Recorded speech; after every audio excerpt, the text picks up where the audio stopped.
남편이 죽고 아들이 죽고 또 다른 아들도 죽고 딸마저 죽어서 내 자녀를 모두 먼저 보낸 뒤에도 이 여자는 홀로 15년을 더 살아야 했는데 그 15년 동안 그녀는 조선에서 가장 강한 여자로 불렸습니다.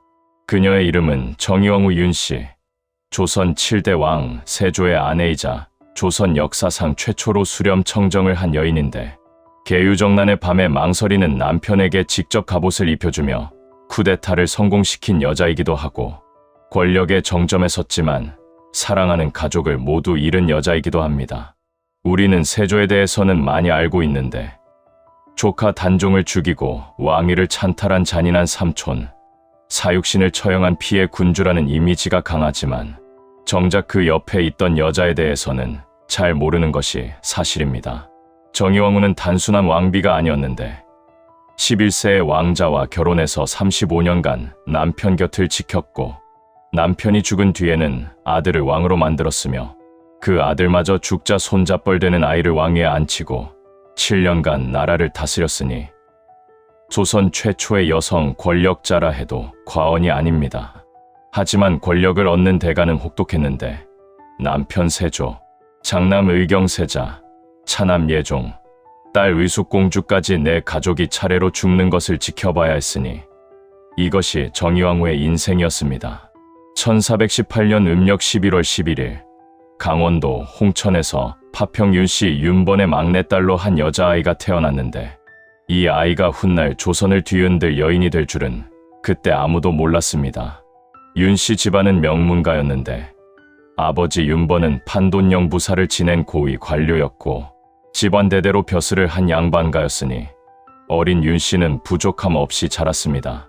1428년 윤씨의 나이 11살 때 인생을 바꾸는 일이 벌어졌는데 궁에서 세종대왕의 둘째 아들 수양대군의 배필을 찾는다는 소식이 들려왔고 원래 간택 대상은 윤씨의 언니였습니다.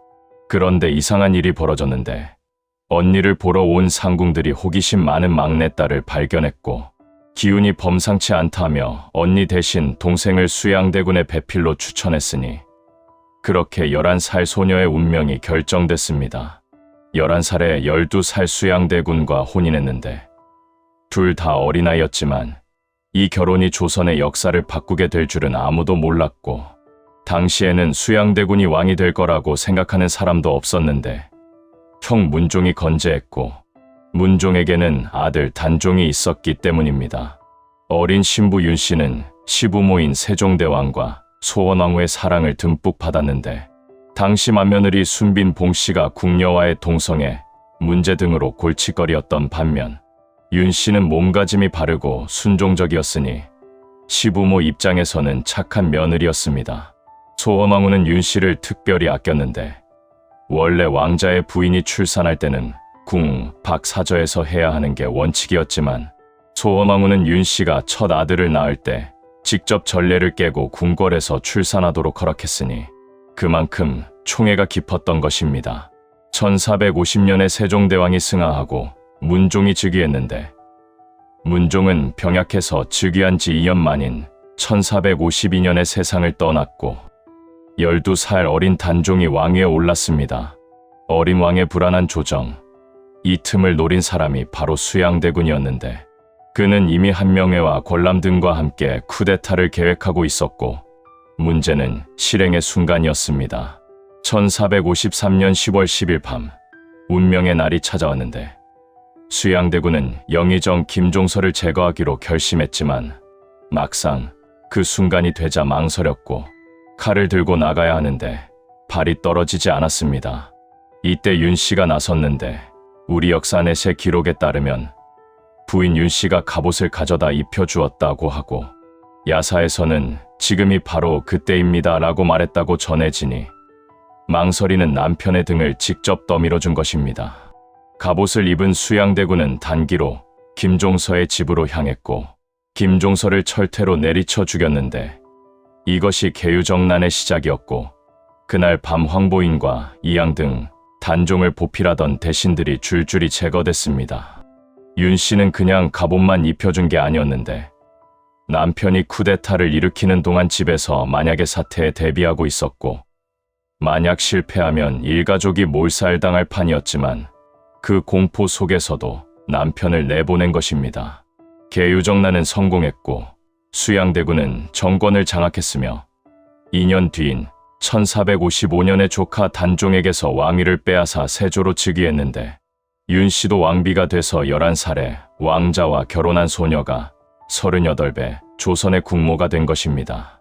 세조의 즉위는 피로 얼룩져 있었는데 1456년에 성삼문과 박팽년 등 사육신이 단종 보기를 꾀하다 발각돼서 능지처참을 당했고 세조는 이들의 삼족을 멸했습니다. 1457년에는 단종마저 죽였는데 영월로 유배 보낸 뒤 사약을 내려서 17살 어린 조카를 죽인 것이고 정의왕후는 이 모든 것을 옆에서 지켜봤습니다. 남편의 손에 피가 묻어갈수록 왕비의 자리는 무거워졌을 텐데 정의왕후는 흔들리지 않았고 남편이 선택한 길을 함께 걸었으며 그 대가가 무엇이든 감당할 각오가 되어 있었던 것 같습니다. 정의왕후에게는 4명의 자녀가 있었는데 장남 도원군은 훗날 의경세자로 불리게 되고 딸 의숙공주, 요절한 둘째 공주, 그리고 차남 해양대군은 훗날 예종이 되니 남편과의 금슬은 좋았다고 전해집니다. 하지만 행복은 오래가지 않았는데 권력을 얻은 대가는 생각보다 잔인했고 곧 비극이 시작될 것이었으며 정의왕후는 그 비극을 온몸으로 맞아야 했습니다. 1457년 가을 세조의 꿈에 단종의 어머니 현덕왕후가 나타났다고 하는데 금계필담에 따르면 현덕왕후의 귀신은 시숙은 왕위를 빼앗고 내 아들까지 죽였으니 나도 시숙의 아들을 죽이겠소 라고 말했다고 합니다. 저주였을까요? 우연이었을까요? 그해 세조의 장남 의경세자가 시름시름 앓기 시작했는데 세자는 점점 쇠약해져 갔고 손을 쓸 수가 없었습니다. 1457년 9월 의경세자가 세상을 떠났는데 향년 20살이었고 정의왕후의 나이 39대였으니 첫째 아들을 잃은 어머니의 심정이 어땠겠습니까? 의경세자는 총명하고 인자한 성품이었다고 하는데 아버지 세조와 달리 온화했고 신하들의 존경을 받았으니 그런 아들을 먼저 보내야 했던 정의왕후의 슬픔은 이루 말할 수 없었을 겁니다. 세조도 큰 충격을 받았는데 아들의 죽음 이후 세조는 점점 불교에 심취했고 절을 짓고 불경을 번역하는 데 몰두했으니 이것이 죄책감이었는지 아들을 잃은 슬픔이었는지는 알 수 없습니다. 하지만 정의왕후는 무너지지 않았는데 아들을 잃은 슬픔 속에서도 왕비로서의 역할을 다했고 남편 세조를 내조하며 왕실을 지켰으니 이것이 정의왕후의 강함이었습니다. 세조는 말년에 심한 피부병을 앓았는데 실록에는 풍습이라고 기록되어 있고 온몸에 종기가 나서 극심한 가려움과 통증에 시달렸습니다. 세조는 치료를 위해 여러 차례 온영원천을 찾았는데 1464년과 1468년 2차례 온천 행차를 했고 상원사 문수동 자상에서 발견된 세조의 저고리에는 피고름 자국이 남아있으니 그만큼 병이 심했다는 증거입니다. 야사에서는 세조의 피부병도 현덕왕후의 저주 때문이라고 말하는데 꿈에 나타난 현덕왕후가 세조에게 침을 뱉었고 그 자리에 피부병이 생겼다는 것이니 의경세자의 죽음에 이어 세조의 피부병까지 현덕왕후의 저주가 현실이 되어가는 것처럼 보였습니다. 1468년 9월 세조가 세상을 떠났는데 향년 52살이었고 정의왕후의 나이 50살 때였으니 35년을 함께한 남편이자 계유정난의 밤에 함께 갑옷을 입고 운명을 건 동반자를 잃은 것입니다. 남편이 죽고 정의왕후는 대비가 됐는데 슬퍼할 시간도 없이 나라를 이끌어야 했고 차남 예종이 왕위를 이었으며 정의왕후는 아들을 도와 국정을 보좌했습니다. 예종은 세조의 둘째 아들이었는데 형 의경세자가 죽은 뒤 세자가 됐고 1468년에 아버지가 죽자 19살에 왕위에 올랐습니다. 그런데 예종도 병약했는데 즉위한 지 1년 2개월 만인 1469년 11월에 갑자기 쓰러졌고 며칠 만에 숨을 거뒀으니 향년 20살로 형과 같은 나이에 죽은 것입니다. 정의왕후는 51살의 둘째 아들마저 잃었는데 12년 전에 첫째를 잃었고 이제 둘째마저 잃은 것이니 아들 둘을 먼저 보낸 어머니의 심정을 누가 알겠습니까? 하지만 정영우는 슬퍼할 시간이 없었는데 왕이 갑자기 죽었으니 후계자를 정해야 했고 나라가 흔들릴 수 있는 상황에서 결단을 내려야 했습니다. 후계자 후보는 3명이었는데 예종의 아들 제한대군, 의경세자의 장남 월산대군, 그리고 의경세자의 차남 자을상군이었습니다. 제한대군은 예종의 친아들이었지만 나이가 4살에 불과했고 월산대군은 14살이었지만 병약했으며 자을상군은 13살로 건강했고 무엇보다 한 명의 사위였습니다. 정의왕후는 자을상군을 선택했는데 예종의 친아들도 아니고 의경세자의 장남도 아닌 의경세자의 차남을 왕으로 세운 것이니 파격적인 결정이었습니다. 왜 자을상군이었을까요? 한명회라는 권신의 사위였기 때문인데 한명회는 계유정난 때부터 세조를 도운 1등 공신이었고 조선 최고의 권력자였으니 어린 왕이 즉위하면 권신의 지지가 필요했고 한명회의 사위라면 안정적인 통치가 가능했습니다. 정치적 판단이었고 감정이 아니라 이성으로 내린 결정이었는데 정의왕후는 두 아들을 잃은 슬픔 속에서도 냉철하게 나라의 미래를 계산한 것입니다. 1469년 11월 자을상군이 성종으로 즉위했는데 13살 소년이 왕이 된 것이고 13살이 나라를 다스릴 수는 없으니 누군가 도와야 했습니다. 친아들이 정의왕후에게 수렴청정을 청했는데 수렴청정이란 어린 왕을 대신해 왕실 어른이 정치를 하는 것이고 조선 역사상 한 번도 없었던 일이었습니다. 정의왕후는 처음에 거절했는데 나보다는 그를 아는 며느리 수빈이 더 낫지 않겠느냐고 했으니 정의왕후 본인은 그를 몰랐기 때문인데 신하들의 청이 계속되자 결국 수렴청정을 받아들였습니다. 1469년부터 1476년까지 7년간 정의왕후가 조선을 다스렸는데 조선 최초의 수렴청정이었고 조선 최초의 여성 최고 권력자가 탄생한 것입니다. 정의왕후의 수렴청정 방식은 독특했는데 발 뒤에 숨어서 정치하는 게 아니라 성종이 직접 찾아와 의논하는 방식이었고 그를 모르는 대신 경험과 판단력으로 나라를 이끌었습니다. 정의왕후는 남편 세조가 벌인 일들을 정리했는데 죽은 아들 의경세자를 덕종으로 추존해서 성종의 정통성을 확보했고 의경세자빈을 예종의 왕비보다 높은 지위로 올렸으니 손자의 왕위를 안정시키기 위한 조치였습니다. 7년간의 수렴청정 동안 조선은 안정을 되찾았고 성종이 성인이 되자 정의왕후는 미련 없이 권력을 내려놓았는데 1476년 성종의 나이 20살 때 수렴청정을 거뒀습니다. 권력에 집착하지 않고 깨끗하게 물러난 것인데 훗날 권력에 집착해 나라를 어지럽힌 대비들과 비교하면 정의왕후의 이 결단은 더욱 빛이 납니다. 수렴청정을 거둔 정의왕후는 조용한 노후를 보냈는데 비극은 아직 끝나지 않았습니다.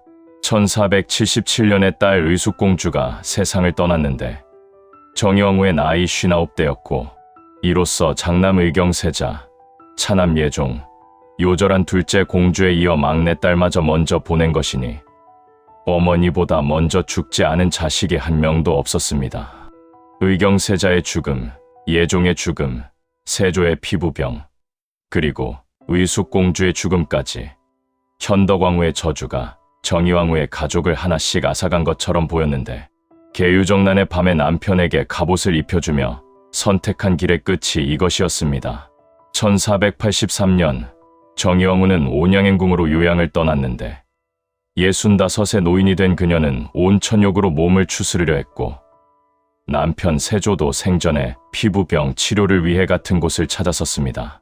그런데 온천욕을 한 뒤 독감에 걸렸는데 65 노인에게 독감은 치명적이었고 정의왕후는 얼마 지나지 않아 온양행궁에서 숨을 거뒀으니 1483년 음력 3월 30일 남편 세조가 죽은 지 15년 만이었습니다. 정의왕후는 경기도 남양주 광릉에 묻혔는데 남편 세조 옆에 나란히 잠들었으니 35년을 함께 살고 15년을 홀로 살다가 죽어서야 다시 만난 것입니다. 정의왕 후의 인생을 돌아보면 11살에 왕자와 결혼했고 35세 계유정난을 함께 일으켰으며 38배 왕비가 됐고 51살에 조선 최초로 수렴청정을 했습니다.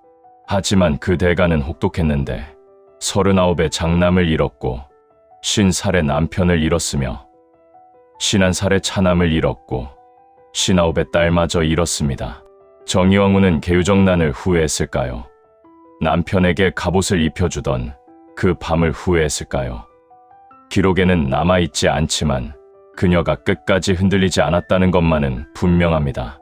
수렴청정 7년 동안 정의왕후는 한 번도 사사로운 욕심을 부리지 않았고 성종이 성인이 되자 미련 없이 권력을 내려놓았으며 남은 생을 조용히 보냈습니다.